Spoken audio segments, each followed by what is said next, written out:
UFOs are trans-dimensional transportation devices, in my opinion. And they're mentioned in the Bible in several places. I believe that there is a war going on, and it's been going on for literally thousands of years. A war in the heavens that occasionally bleeds over into our dimension. Satan, for example, is called the prince of the power of the air. In Greek, the word air refers to the atmospheric heavens, that is from sea level up to mountaintop height.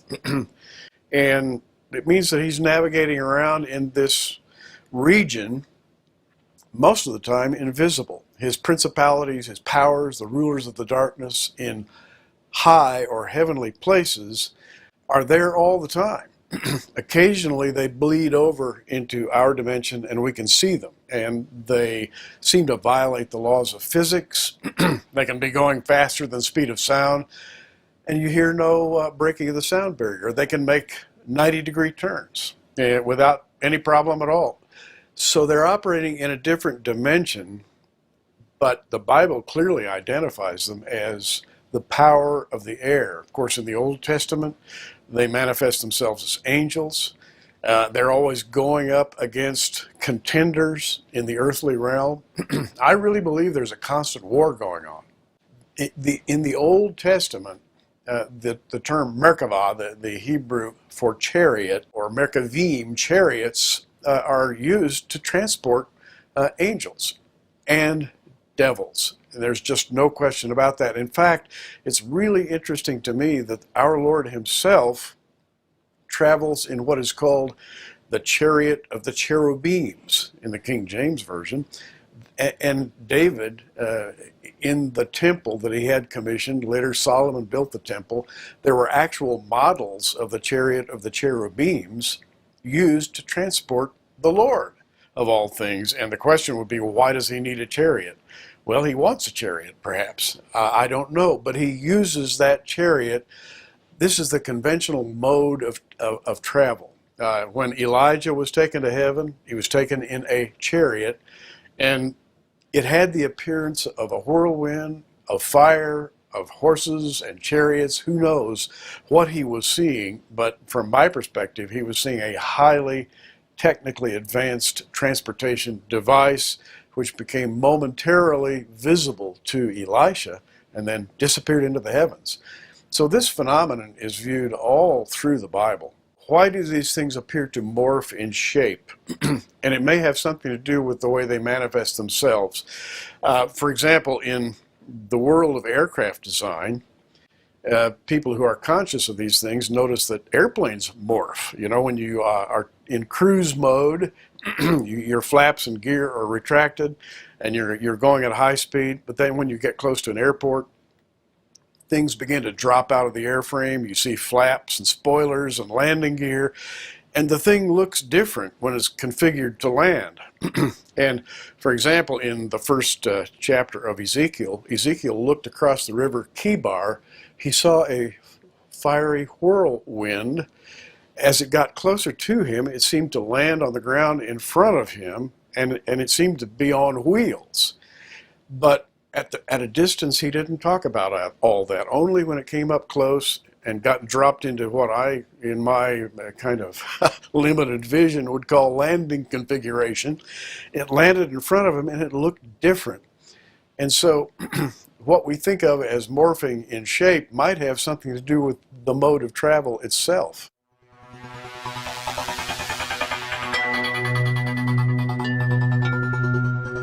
I have. In fact, in Wichita, Kansas, in the late 60s, there were a series of UFO sightings. I happened to be with a group of people standing on the ground, and we saw what appeared to be orange balls of light traveling across the city. This, by the way, is well documented in the newspapers at the time. Even the Highway Patrol, local control tower personnel saw these things. And when I saw those orange globes traveling rather slowly across the city, I had a foreboding feeling. It just didn't feel right. They became sort of vaguely visible and then very bright, and then they disappeared. And I was thinking to myself, there's no good in that thing, whatever it is. And later on, I began to, and particularly as I began to have a greater and greater Christian commitment, more spiritual discernment, it occurred to me that those were probably demonic in origin. And as to whether I've personally seen a UFO, I've actually had a very close encounter with a UFO in the late 60s.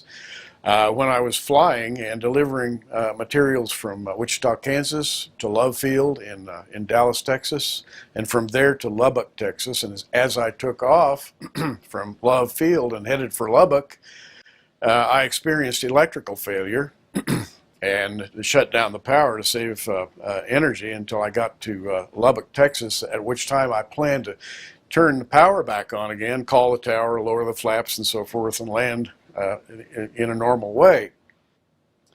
So as I was traveling with the power shut off, I heard a literal voice that said, if you look to your left, you'll see a UFO. And when I tell people this, they laugh, but I heard this voice as though it was coming through the aircraft radio, and then I realized, wait a minute, the master switch is off. I don't have the power on. This can't be the radio. But nevertheless, I scoffed, and I said, I don't want to look to my left. The voice came again. It said, if you'll look to your left, you'll see a UFO. And I looked to my left, and there was a circular, beautiful, silver disc. But when I first saw it, I just thought of it as a dot of light. And later on, it came very close to me. It flew formation with me for a long time. And it's the most beautiful thing I've ever seen in my entire life. It was beautiful, maybe 100, 125 feet in diameter, a silver disc. And I had the feeling that eyes were looking through me. I was being probed, if you will, that it literally knew what I was thinking. And yet there was something beneficent about it, something attractive about it. And as I flew along, I noticed that rather quickly I had arrived at Lubbock, Texas. Now, this machine, if you can call it that, was with me for perhaps, in my own consciousness, for perhaps a few minutes. But as I recall the trip, after my electrical failure, from there on into Lubbock, must have taken hours.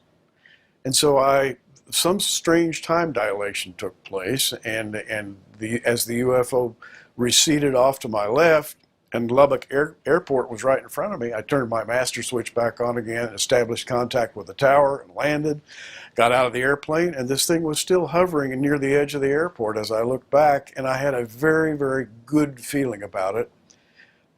I think, in retrospect, that it was an angel. I really have no other opinion, and that it somehow saved me from crashing. And nothing will ever change my mind about that. I really believe that it saved me from crashing, because I don't know what would have happened in that electrical failure, but something went wrong, and then lo and behold, this thing showed up and flew along with me. So, as I say, I believe that there are both angels and demons flying around out there in the atmospheric heavens, and they occasionally manifest themselves in our plane.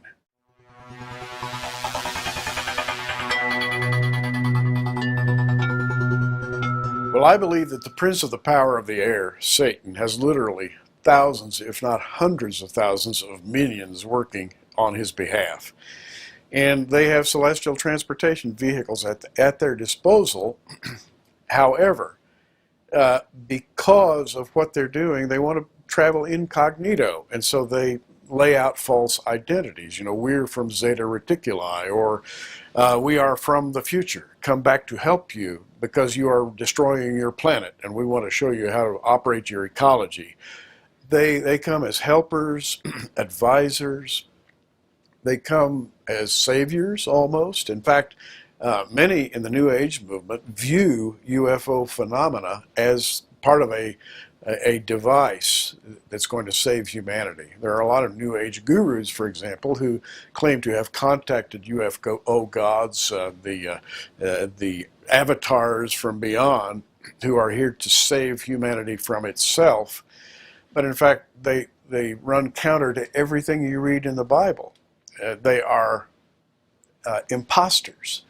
they have created this false identity, which, by the way, the governments of the world have taken on gladly. I believe they have fooled vast leaderships all over the world into believing that they are indeed here from other worlds and that they're here to help us rise to the next level of our civilization, meaning that they're bringing us technology from on high, you know, and some say that our solid-state devices and other devices came directly from alien contact. That may be true, but this reminds me of the story in the book of Enoch, where the sinning angels came down upon Mount Hermon, bound themselves with an oath, and after having done that, they corrupted mankind with all kinds of forbidden knowledge that he was not supposed to have. And I don't think their modus operandi has changed one iota in those thousands of years from Enoch to today. They're still operating incognito.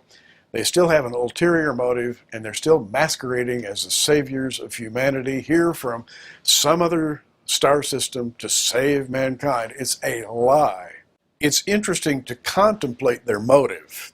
These UFO aliens, what could they be doing? Well, the only thing I can think of is that by bringing gifts to mankind on a silver platter, here, have this technology. It'll help you get water from places where you were not able to get water before, or it'll help you fly your airplanes faster, or it'll give you super weaponry to use against your enemy, or whatever. What we are doing is enslaving ourselves to their technology. They're bringing gifts, we accept the gifts, and then we become enslaved to them. It's a familiar biblical pattern. It's very much like ancient Israel, when you stop and think about it, falling into idolatry. The idols promise, we will give you this, this, and this. We'll give you crops. Your cattle will be fertile. Your families will be fertile. You'll be prosperous if only you worship us. And it's basically the same idea, taken to a higher technological level. It's idolatry, it's idol worship. And these little UFO aliens are nothing more or less than the extensions of a satanic system. The system of Baal, the system of Nimrod, all of the biblical systems that we read about that have enslaved mankind are simply re-manifesting themselves as high-tech creatures from beyond. And they appeal to our sense of elegance. They appeal to our sense of design and of progress, of invention. We love new things and trinkets, if you will. Everything from sea phones to better ways of transmitting video or whatever. We love all these little sparkly trinkets. And they are winning over humanity, I believe, with these gifts from beyond. So I think that's their motive.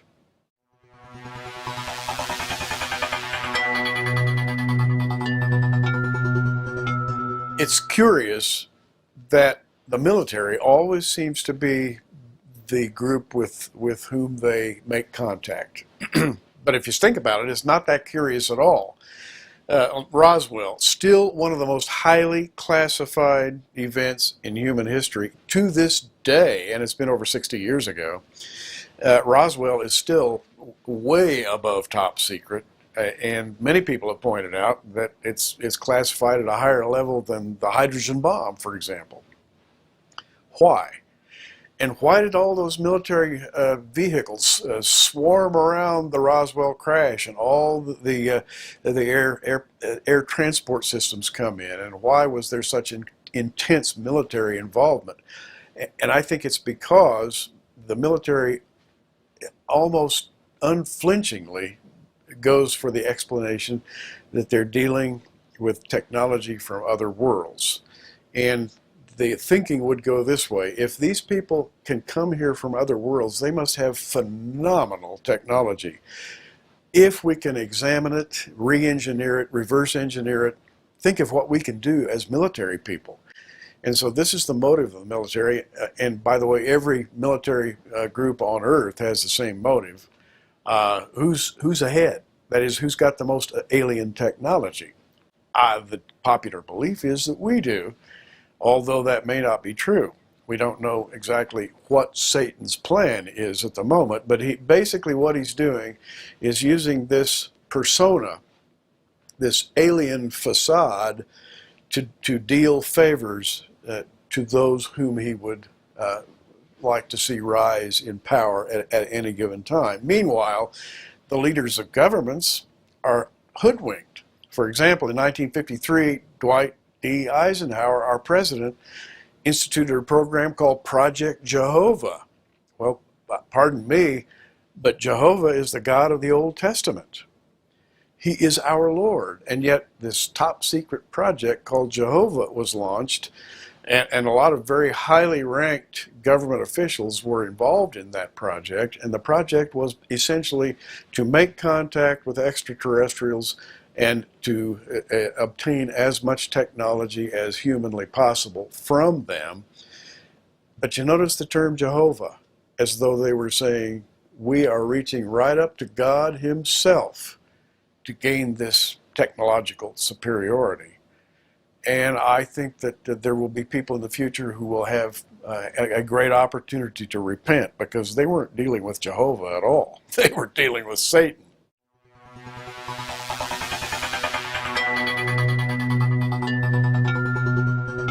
Who are these UFOnauts? Well, they've had many identities over many centuries. A brilliant man by the name of Jacques Vallée wrote a book called Passport to Magonia, in which he advanced the idea, and very ably so, I might add, that the sprites, the fairies, the wee people of the forests, the spirits, and the little people that we might call trolls. I mean, there are just myriads of these strange semi-spiritual creatures in mythology, going all the way back to the Greeks. I believe that in the UFO world, we're dealing with exactly these same people who have just taken on a new persona in order to introduce themselves to quote-unquote modern man. You know, we now have all kinds of wonderful electronic gadgets, and we have hot and cold running water, and we have vehicles that buzz down the road, and we think of ourselves as high-tech, so we would no longer believe in fairies and trolls and little things that swim under the bridges and so forth. Therefore, they've simply changed their persona. They've changed their outward appearance to make themselves attractive, and lo and behold, they come from some other star system, and we are here to help you.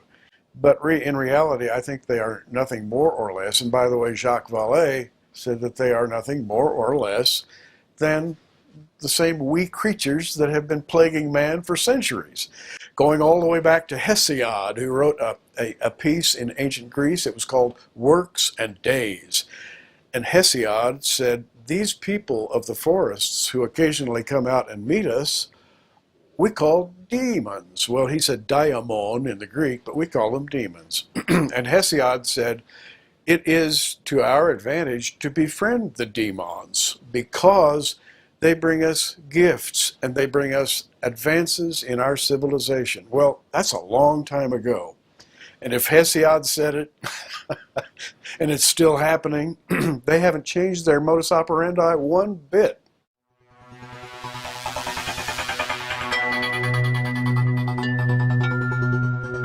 Astrobiology is a fascinating cognomen for a false field of study, in my opinion, in which there is the attempt to try to reconcile human biology with alien biology. And why do we even have astrobiology? That's been necessitated because they have made contact with us. And essentially, and this brings up an entirely different kind of pursuit, but essentially they're promising us self-improvement. That is to say, they are promising humanity a better Mark II version of the human body. Allow us to help you, allow us to reveal to you methods of creating genetic change, and we'll make you a whole new race of people, superior to the race that preceded you. The other side of this is the quote-unquote UFO alien abduction phenomenon, in which people are routinely picked up, probed, and sampled, and there have been dozens of books and movies made about this.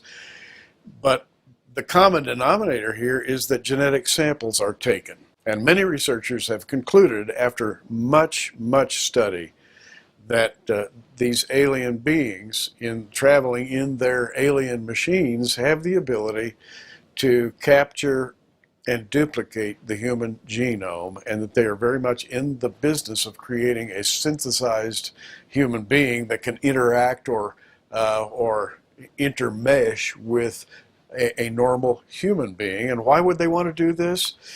Because they would want to insinuate themselves into our civilization so that they can regulate it for their own purposes. This happened once before the flood, when the sons of God, that is fallen angels, came down to the daughters of men, and basically they created a hybridized false race for the purpose of controlling the race and controlling the planet. I believe they're doing exactly the same thing again, only this time they're not fallen angels, they are UFOnauts. They're just coming in a different guise.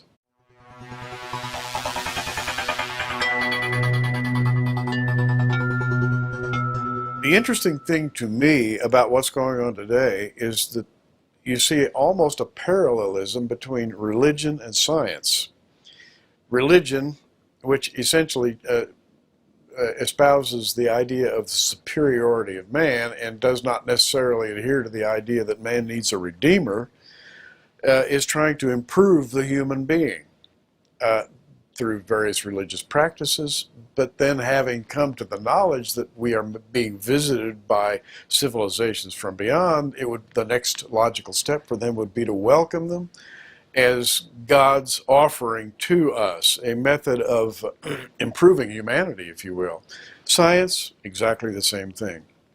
Scientists who have given up the belief in God also have given up the belief in human frailty, human sin, and the need for a redeemer, and they are looking toward human self-improvement as well. So pseudoscience and pseudo-Christianity are both trying to improve the human being, and ironically, they're going to end up looking in the same place, that is, in the heavens, to these godlike creatures with perhaps a millions of years advanced technology, whom they look to almost as gods, and in whom they see the promise of human improvement. And I really think that's the common denominator. I think, for example, the Roman Church, really, with all of its astronomical observations and statements about visitors here from beyond, is doing nothing more or less than saying, this is the method that God has chosen to improve humanity. He's sending us ambassadors from advanced civilizations, and these civilizations know more about spirituality, they know more about genetics, they know more about science, and so we are going to welcome them with open arms. And you know what? We're swallowing that hook, line, and sinker. If these visitors from other star systems, quote unquote, and I don't believe they are, succeed in their plan, what they're going to try to do is to convince various world leaders that they are here for beneficent purposes. The church is playing into what will be the great deception. And I'd like to take a little detour and go back to the 1950s, a very famous black and white movie in which a beautiful circular UFO actually did land in Washington, D.C., and the door opened on the UFO, and out walked this wonderful creature. His name was Klaatu, and he was accompanied by this giant robot named Gort. And they came with stern advice for humanity, but also the offer of an olive branch. If you accept our offer to you, and give up your warlike ways, give up your ancient preoccupations, and follow us, we will make you a beautiful new civilization. We will make you into the kind of people you should be. If you don't, we'll destroy you, he said. But if you do, all manner of treasure awaits. You know, that old science fiction movie really kind of had it all together, because this is essentially what Satan has offered humanity for eons. Follow me, and I will make you great. I will make you understand the mysteries, the hidden mysteries of the world. I will make you understand how to become a greater and greater being.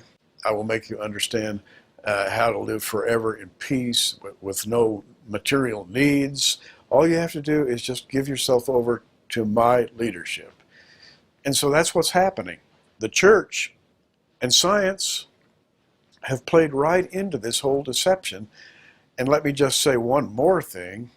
The ultimate deception is going to come with what I believe will be the disclosure of the man of sin, the Antichrist. And that brings us to that wonderful word that everybody has on their lips these days, disclosure.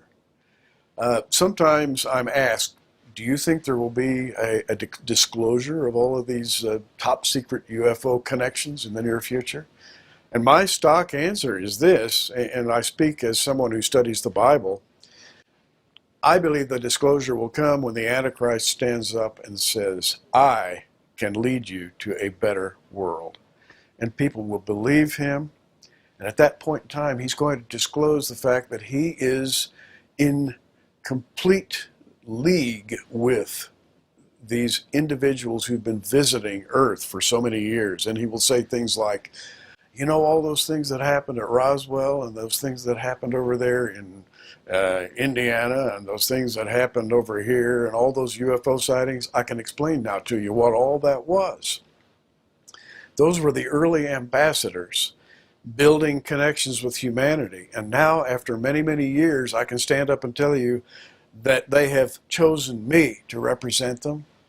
And I want to introduce the world to these people. And I believe that the Antichrist will be in complete league with these aliens, and he will be able to display their powers to awaiting humanity. You know, the Bible says he calls down fire from heaven. To me, what he's doing is calling down an arcane power from heaven. And when people see what he's doing, they will accept him in an unqualified way.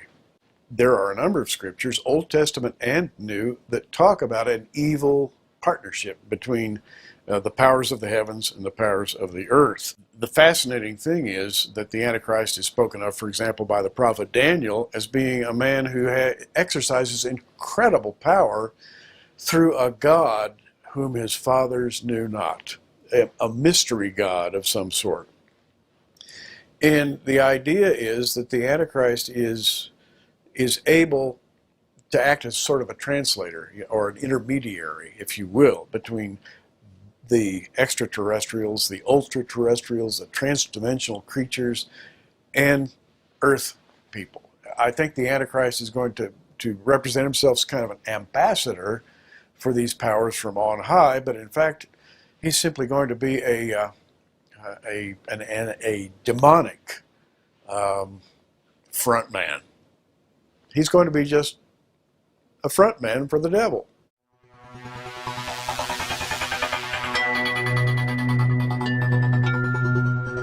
You know, I often hear the question, why are Christians even a part of this whole thing? Why should they even be interested in the whole UFO phenomenon? Why can't we just let it happen? We don't even know what it is. Let's go ahead and live our everyday lives. When in fact, I would liken it almost to living in a house infected with termites. And you're living every day in your beautiful, beautiful home that you've purchased, and you live in great security, you have a wonderful life, and meanwhile these little white creatures are down in the timbers of your home eating away, and one of these days the living room floor is going to fall through. Well, those termites are the aliens who have come to us with the promise of gifts from on high. Just let us share our technology with you. We'll lead you to a great new world. When in fact what they're doing is infecting this world in a number of ways. They're destroying the human genome. They are, I think, enabling us to develop super weapons, which could ultimately be used to destroy humanity itself. They are like termites, munching away on our beautiful home, and we ignore them. And I don't think Christians should ignore those little termites. I think that they need to know that there is a spiritual war going on right now.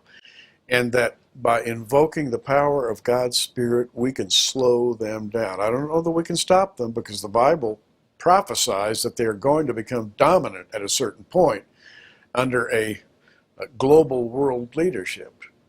But we can slow them down. In fact, that's the function of the church. The church is called the restrainer by Paul in 2 Thessalonians. You know, we restrain the work of the devil.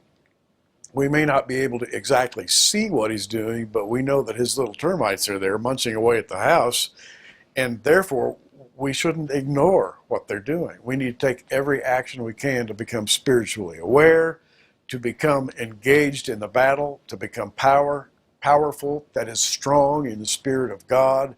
And for that reason, we need to become engaged in the whole phenomenon that we're discussing here.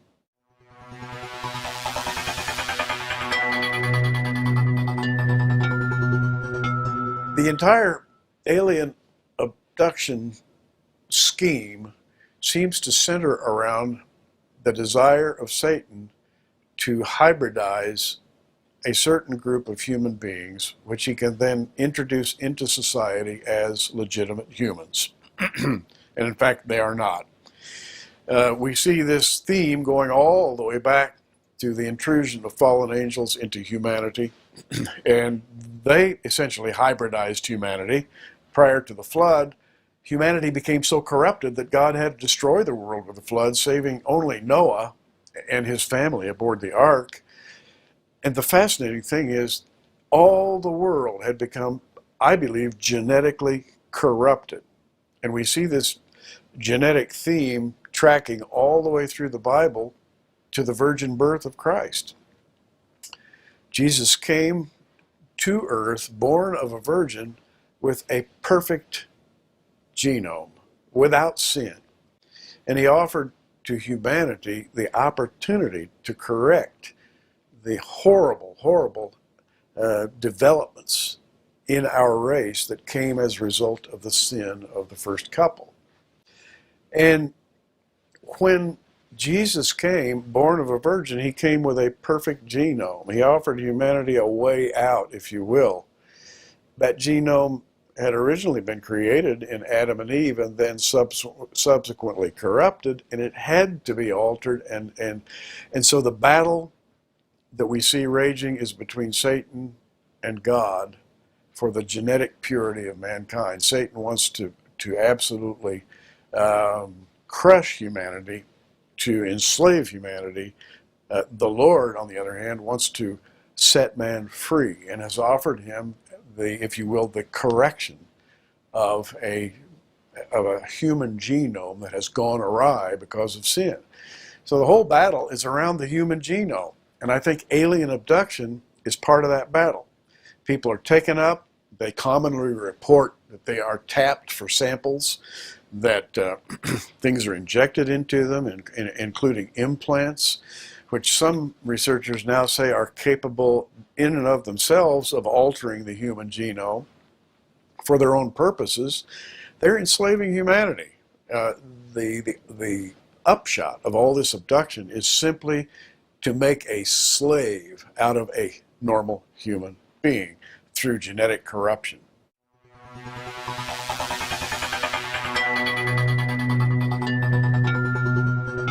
It's my belief that going all the way back to the beginning of human-alien contact, if you will, let's call it human-demon contact, there's been a thread of interaction between humans and demons in which curious phenomena occurred. People have been abducted and sexually abused. And later on, they reported that they felt that genetic samples were being taken. Well, as this story developed over the decades, and now it's been, well over 6 or 7 decades that all this has been going on, researchers like Dr. David Jacobs, Dr. John Mack, and others who have looked into this alien-human interrelationship have come to the awful conclusion that essentially there is one motive at the center of the entire interactive process, and that is to produce a human-like creature, which is totally devoted to Satan's service. It can pass as a human, but it's not really a human being. And we have this same phenomenon in the Old Testament. After the flood, there were giants. They have many names. They're called the Zuzim, the Zamzumim, the Anakim, the Rephaim. There are numbers of these giants, different species of giants, but they all had one thing in common. They had a faulty genome. That is to say, they were, if you will, an illegitimate spawn, a variety of human being that grew to great height and developed great strength. They were a very fearsome people, but they were satanically originated, and they were used as Satan's pawns. And in every case where we find them in the Bible, God instructs them to be wiped out. And he says, do this without hesitation. I want you to wipe out these giants because they are illegitimate creatures. Well, what they are hybrids, or were. They were hybrids in Satan's service. Now, today we have government programs. We're trying to breed super soldiers. We're trying to hybridize a better human being. And so the battle has bled over into our own military and industrial system of development. But bottom line, there are, and I really and truly believe right now today, that there are human alien hybrids walking among us who are indistinguishable from normal human beings and are infiltrating the human genome. It's it's a hideous proposition. And in fact, the great C.S. Lewis wrote a trilogy way back in the early 50s called the Perelandra Trilogy. And right at the heart of C.S. Lewis's novel was this idea. He said, someday there's going to be a breeding program that's going to try to improve human beings, try to improve on what God actually did, and they will do it by interacting with evil causes and evil forces. And you know what? We're there. C.S. Lewis was quite a visionary.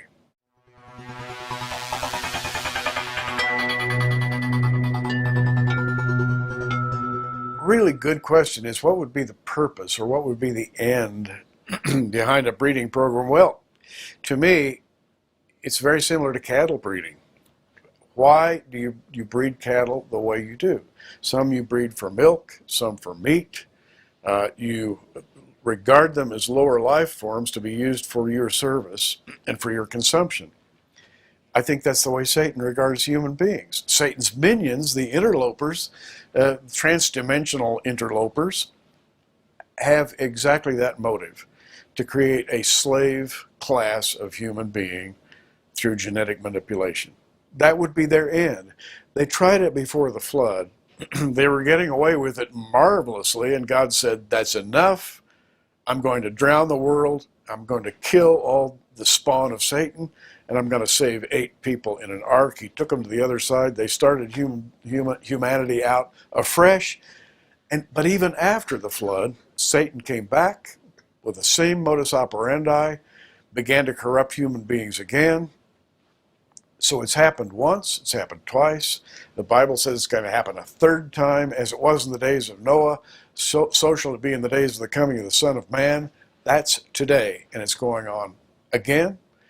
The exterior appearance may have changed to match human expectations, but the motive and the technique has never changed in thousands of years. Why do we see these phenomena happening in an accelerating fashion today? I think as a student of Bible prophecy, I would answer that one way. They have a sense, just as I do, that we are living in the latter days. Things are rapidly coming to a conclusion. And here's the fascinating thing. The Bible itself tells us that the demons have a sense of timing. For example, when Jesus and some of his disciples crossed the Sea of Galilee in a boat, they came ashore at Gadara, and they were attacked by a man ridden, plagued with demons. And when Jesus approached the man, and the demons inside of him knew who was approaching, they said, "Why have you come to us before our time?" They recognized him as the Lord, and they said to Jesus, "Why have you come to us before our time?" In other words, the demons objected to the fact that Jesus was about to cast them out into judgment, saying, "Wait a minute, it's not time yet." And this tells us something very clearly, that they do have a sense of time. If it's probably an imperfect sense of time, but they have a sense of the times and seasons. And I believe right now the demons know that their time is very limited. They're speeding up the process. They are engaging human victims at an ever-increasing rate of speed.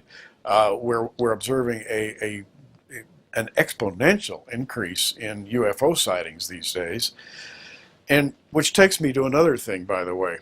I think that UFOnauts, if you will, have a real sense of what's going on planet Earth. For example, when you look at all the UFO flaps, that is, accelerated visitations of UFOs, you see that those flaps come in key years. For example, 1897, the year of the airships, was the year of the first Zionist Congress. That's when Israel was being prepared to come back in the land. The next big UFO flap, 1947, 48, which was Israeli statehood. By the way, that's Roswell. The next big UFO flap, 1952, an Israeli war. The next big UFO flap, 1956. And by the way, UFOs were seen around Washington, D.C. The next big UFO flap, 1967, the Six-Day War. And then another one in 1973. And all these UFO accelerations occur in rhythm with, or in consonance with, all of the dramatic developments in the state of Israel. Why? Because the state of Israel is a prophesied event. Israel is God's timepiece. I think the demons are very much aware of the times. When they see Israel doing something of a rather key nature, they become excited, they become agitated. We see them in the heavens. I think it's fascinating right now. Israel's on full military alert. What do we have in the heavens right now? Thousands of UFOs. The National UFO Reporting People, and by the way, there are several centers to whom one can report if he has a UFO sighting, but all of these centers are reporting incredible increases in UFO sightings. And look what's happening in the Middle East. Another dramatic development in the life and development of modern Israel. I believe that there are, if you will, sleeper cells. And this is an old idea, you know, in the wars on the surface of planet Earth. But it's also an old idea in the satanic wars. And what I mean by sleeper cells is that there are people in service to Satan who appear as normal human beings. Well, you can magnify that idea if you implant human-alien hybrid beings in key places in society who will be awakened at a key time in history. And I think this is really happening. I think it's part of Satan's plan to develop a pseudo-human beings who, because of their very genetic nature, are primed to serve the dark side. And in times of conflict, they would fall naturally to that side of the battle. Now, we're approaching the time when there will be war in heaven. And in the book of Revelation, we read about the great war in heaven, when Michael and his angels and the devil and his angels finally collide in one climactic event. And I believe that's what all of this is about. It's leading to that great battle. And the people on earth right now who have been contaminated, corrupted by this alien genetic infusion are basically sleepers, ready to go to work for the dark side.